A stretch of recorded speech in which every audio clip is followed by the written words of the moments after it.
You're listening to Red Pill 78. I am the corruption detector, and this is your Red Pill News. Well, we've got several bits of information to go over today, not the least of which is a statement from Jim Watkins of the infamous message board, which was recently removed and now is back on the internet. As he puts it, a blank sheet of paper with a pencil in which users may write down their thoughts. We've also got some information coming out of Baltimore and also some uncovered text messages which show even more corruption in the FBI. We're going to get through all this and more, and I'll be right back after a quick word from my sponsor. Imagine for a second you're downtown. You're just walking along the sidewalk minding your own business when suddenly a horn blares. You look around and there's a truck. It's completely out of control and it's bearing down on you. Would you just stand there and look at it? Of course you wouldn't. Right now there is a truck bearing down on all of us, and there are horns blaring all over the place. I'm talking about the stock market. It's out of control, it's way too high, and the brakes are failing. You need to jump somewhere safe and let it roll past you. Precious Metal Alley is your escape, and Noble Gold knows the way there, and their analysts are lining up in favor of gold. Phil Flynn, a senior market analyst at Price Futures Group, says gold is definitely in breakout mode. That's going to go higher. The sleeping giant has awoken, spurred by the Fed's and ECB's more dovish rate outlook, along with a spattering of geopolitical risk. Give them a call now, and they'll show you how to survive the collision that's coming. Call 877-646-5347 or go to noblegoldinvestments.com. Call today, and if you qualify for a gold or silver IRA, you will receive a free 5-ounce America the Beautiful silver coin delivered to your doorstep for free. So call and see if you qualify for this offer. Once again, that's 877-646-5347. All right, well, Jim Watkins says that the manifesto was not uploaded by the person in El Paso who went into a Walmart. The owner of the anonymous message board, Infinite Chan, Jim Watkins, has unequivocally stated that the manifesto, which was said to have been posted by the El Paso Walmart individual on his website, was not actually posted by that person. Just moments before that deadly incident in El Paso on Saturday, a sinister 4-page long manifesto was posted to that website by someone who claimed to be the person at the Walmart. However, Watkins, an Army veteran, asserted that the person in question actually posted on Instagram prior to the attack, and whoever uploaded that manifesto to Infinite was not the person who committed that heinous act. First of all, the El Paso person posted on Instagram, not Infinite Chan. Later, someone uploaded that manifesto. However, that manifesto was not uploaded by that person in that Walmart, Watkins asserted in his video statement. I don't know if he wrote it or not, but it was not uploaded by that person. That is clear, and law enforcement was made aware of this before most people had even heard the horrific news. Watkins asserted that though his platform is known for being a bastion of free speech, they have never and will never protect illegal speech. On Sunday, a campaign went viral to get hosting companies to ditch Infinite over the manifesto turning up there. Cloudflare, a web security company, also announced that they would be dropping Infinite Chan. Watkins said that the move to target his website's hosting is political. Of course it's political. The message board, according to Watkins, has over 1 million users who post anonymously on the platform, and it gained much notoriety from being the home base of the QAnon theories. Now, Watkins said that they are continuing to work with law enforcement and working to keep his site active. This statement is about 8 minutes long, so I will not be playing the whole thing, but I do recommend that you guys go and listen to it. It's very illuminating. The fact that they are trying to paint this website as some type of breeding ground for extremists is just absolutely ridiculous. It is a free speech platform. It's probably one of the only left on the internet, and as Jim stated in the video, he has been cooperating with the authorities so that he can help get them as much information as they need. And if something like this ever comes up, the people on the boards, the bakers, they are made aware of it. They have a dedicated staff specifically dedicated only to working with law enforcement authorities. So I just really don't think that we can pin this on this website. I think that is absolutely ridiculous. This is clearly manufactured, and there is someone or some group with an agenda who seeks to remove this website for a very particular reason, and I think we all know exactly why. All right, guys. Well, we're still waiting for our favorite website to come back online, but I just wanted to show you a couple of memes in the meantime. This is from Neon Revolt here. This is a nice little Pepe in a Fort Trump. Lots of interesting messages there. Sessions activated, unity, not division. Trust sessions in Kansas and Ray. Trust Huber, where we go when we go all. Archive offline. No CNN. No Mockingbirds. Oh, Bolsheviks, and there we go, that word right there. All right, and then I have one more that I wanted to show you that was from Methods. He says, I am so incredibly comfy right now, you guys have no idea. Oh, look at that. So comfy. That's where we all should be at, guys. Everybody needs to know that this is all going to work out okay, and, we just got to sit tight until they get their ducks in a row. There are other companies out there who are going to be able to help, our favorite website, and from what I hear, the new platform is going to be decentralized, and there is absolutely no way it's going to be able to be removed from the internet after this new migration. So just keep your eyes on the prize, and I just want to remind everybody that my good friend Thomas at True Reporting is going to be releasing an interview with our mutual friend and fellow researcher Methods. That is going to be released on Wednesday the 7th. So you guys make sure that you tune in to Thomas's channel and hear another awesome interview with Methods. Now, some good news out of Baltimore. Trump supporters go to Baltimore to clean up Representative Cummings' ravaged district. And get this, they find 20-year-old pieces of trash. Last week, conservative activist Scott Pressler, pictured right here, called for a trash cleanup day in Baltimore. Scott wrote the Gateway Pundit, hoping we would share the news. After the comments on Baltimore, I've decided to organize a trash cleanup in Baltimore City next week. Instead of just tweeting or complaining about how bad things are, we are going to take action. The tweet that I posted about going to Baltimore has gone viral, and dozens of volunteers have messaged me wanting to help clean up trash. I just wanted to make you aware that this is happening. What an excellent idea. On Monday, Scott Pressler and 170 Trump supporters gathered in Baltimore for a trash cleanup day. They worked for 12 hours and they picked up 12 tons of trash. That is just incredible. Here's a tweet from Scott right here. It says, thank you to the over 170 plus volunteers who helped pick up trash in Baltimore. We were out from 8 a.m. to 8 p.m. and picked up over 12 tons of trash. Now look at this beautiful group of deplorables. These people are not haters. These people are not extremists. They are simply people who care about their country, and Baltimore is part of this country. The people who run Baltimore are the people who actually don't care. Now, Zak Paine was there to film the community cleanup. During the Baltimore cleanup day, the Trump supporters found trash from 1999, and they found trash from Obama's inauguration. Look at that, a copy of the Washington Post from the first inauguration of President B.O. Representative Elijah Cummings was elected into office in 1996, and the trash started piling up soon thereafter. Now, here is a tweet with Zak Paine in a video. It says that Scott Pressler responds to leftists criticizing his Baltimore cleanup efforts. I don't understand how anybody could be upset that Scott is out there organizing this stuff.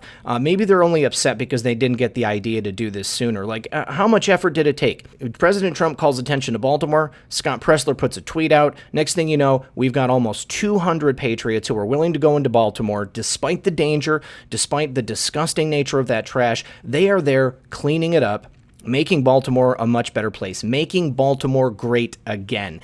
Elijah Cummings hasn't done that. None of the other elected officials, none of the mayors who have stepped down because they stole billions and billions of dollars, they haven't been able to clean up Baltimore. This is absolutely disgusting that anyone on the left would be criticizing these people for doing a good thing in Baltimore out of the kindness of their hearts and their own generosity. All right, newly uncovered texts show the deep state FBI's Peter Strzok met with the UK's MI5 as early as August of 2016.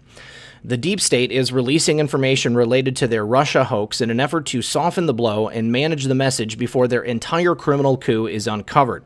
A recent article at The Guardian shows that the deep state FBI worked with the UK's deep state spy agency MI5 going as far back as August of 2016. Now, this is the same time that Peter Strzok visited the UK. Now, The Guardian reported that text messages between Andrew McCabe, the deputy director of the FBI at that time, and Jeremy Fleming, then his counterpart at MI5, MI5, he's now the head of GCHQ, also revealed their mutual surprise at the result of the EU referendum, which some U.S. officials regarded as a wake-up call, according to a person familiar with the matter. While Russia had previously been viewed as a country that would seek to interfere in Western elections, the Brexit vote was viewed by some within the FBI as a sign that Russian activities had possibly been successful, the person said. That's just incredible. Their exchanges offer new insight into the start of the FBI's Russia investigation and how British intelligence appears to have played a key role in the early stages. In one exchange in August of 2016, Fleming noted that the members of the FBI and MI5 had met on our strange situation, a veiled reference to discussions about Russian activities according to the source. But the deep state FBI has reportedly claimed that the Russian coup started on July 31st, 2016, based on a conversation between Trump volunteer George Papadopoulos and Australian Ambassador Alexander Downing, who was, of course, a Hillary Clinton supporter and a fundraiser for the Clinton Foundation. The Guardian also reported that in his text messages about the August 2016 meeting, Fleming appeared to be making a reference to Peter Strzok, a former senior FBI official who traveled to London that month to meet the Australian diplomat Alexander Downer. Downer had agreed to speak with the FBI about a Trump campaign advisor, George Papadopoulos, who had told him that Russia had dirt on Hillary Clinton, the Democratic nominee in the race. The meeting was first reported by the New York Times. Note that meeting between Papadopoulos and Downer was first reported by the fake news New York Times in May of 2018 in an attempt to provide support for the Russia hoax. Of course, as we have reported on numerous occasions, the Russia hoax was created by the deep state as it attempted to frame Trump campaign volunteers and associates with links to Russia, and this began as early as 2015. The Guardian ends its piece with an effort to support the deep state crooks in both the U.S. and the U.K. while lambasting the president. Strzok and almost every senior FBI official who was involved in the initial Trump investigation has since left the FBI, including McCabe. In many cases, they were dismissed by Trump officials, ostensibly for unrelated reasons. Fleming, of course, was elevated to head of GCHQ in 2017. Now, the Russia hoax was, of course, a criminal operation. It was created by the former presidential administration, that failed administration before President Trump, and their deep state associates in the U.S. government. Their plan was to misdirect Hillary Clinton's and Obama's many crimes by creating fake crimes against candidate and now President Donald Trump. Of course, we know that that has failed spectacularly, and now that we're at the end of all of this, that's why we're seeing all of this activity, all of these events. I've been told that there was another event that almost took place in Baton Rouge, Louisiana, at another Walmart supercenter, but luckily that was averted. Hopefully this is going to be the last we see of this, but we know that when something like this happens, they are trying to divert the news cycle. Well, I've got an idea as to why they might want to be diverting that news cycle. Well, this article came out just a few days ago, and it is huge news, and we haven't seen it anywhere in the news cycle. This was sent over by a viewer, my friend Lady Liberty. This is an article entitled, U.S. Federal Court Exposes Democratic Party Conspiracy Against J.A., the editor of WL. You can see it on the screen. In a ruling published Tuesday, Judge John Kettle of the U.S. District Court for the Southern District of New York delivered a devastating blow to the U.S.-led conspiracy against WL and its founder, J.A. In his ruling, Judge Kettle, a Bill Clinton nominee and former assistant special prosecutor for the Watergate Special Prosecution Force, dismissed with prejudice a civil lawsuit filed in April 2018 by the Democratic National Committee alleging that WL was civilly liable for conspiring with the Russian government to steal DNC emails and data and leak them to the public. Jennifer Robinson, a leading lawyer for Julian and other WL attorneys, welcomed the ruling as an important win for free speech. The decision exposes the Democratic Party in a conspiracy of its own to attack free speech and cover up the crimes of U.S. imperialism and the corrupt activities of the two parties of Wall Street. Judge Kettle said, if WL could be held liable for publishing documents concerning the DNC's political, financial, and voter engagement strategies simply because the DNC labels them secret and trade secrets, then so could any newspaper or any other media outlet. But that would impermissibly elevate a purely private privacy interest to override the First Amendment interest in the publication of matters of the highest public concern. The DNC's published internal communications allowed the American electorate to look behind the curtain of one of the two major political parties in the United States during a presidential election. This type of information is plainly of the type entitled to the strongest protection that the First Amendment offers. The ruling exposes the illegality of the conspiracy by the U.S. government, backed by the governments of Britain, Ecuador, Australia, and Sweden, and the entire corporate media and political establishment, to extradite J.A. to the U.S., where he faces 175 years in federal prison on charges including espionage. The plaintiff in the civil case, the Democratic Party, has also served as J.A.'s chief prosecutor within the state apparatus for over a decade. During the Obama administration, Democratic Party Justice Department officials, as well as career Democratic holdovers under the Trump administration, prepared the criminal case against him. The dismissal of the civil suit exposes massive unreported conflicts of interests and prosecutorial misconduct and criminal abuse of process by those involved. The criminal prosecution of Assange has nothing to do with facts and is instead aimed at punishing him for telling the truth about the war crimes committed by U.S. imperialism and its allies. The judge labeled WL an international news organization and said that Julian is a publisher, exposing the liars in the corporate press who declare that Julian is not subject to free speech protections. Judge Kettle continued, in New York Times Co. versus United States, the landmark Pentagon Papers case, the Supreme Court upheld the press's right to publish information of public concern obtained from documents stolen by a third party. As a legal matter, by granting WL's motion to dismiss, the court ruled that the DNC had not put forward a factually plausible claim. At the motion to dismiss stage, a judge is required to accept all the facts alleged by the plaintiff are true. Here, the judge ruled that even if all the facts alleged by the DNC were true, no fact finder could draw the reasonable inference that the defendant is liable for the misconduct alleged. Going a step further, the judge called the DNC's arguments threadbare, adding, at no point does the DNC allege any facts showing that Julian or WL participated in the theft of the DNC's information. Judge Kettle said the DNC's argument that Julian and WL conspired with the Russian Federation to steal and disseminate the DNC's materials is entirely divorced from the facts. Hear that, guys. Entirely divorced from the facts. The judge further ruled that the court is not required to accept conclusory allegations asserted as facts. There is absolutely no factual evidence to show that this organization and the Russian Federation conspired together to steal documents from the DNC, to hack the DNC, and then release them to the public. This judge is saying that this simply did not happen.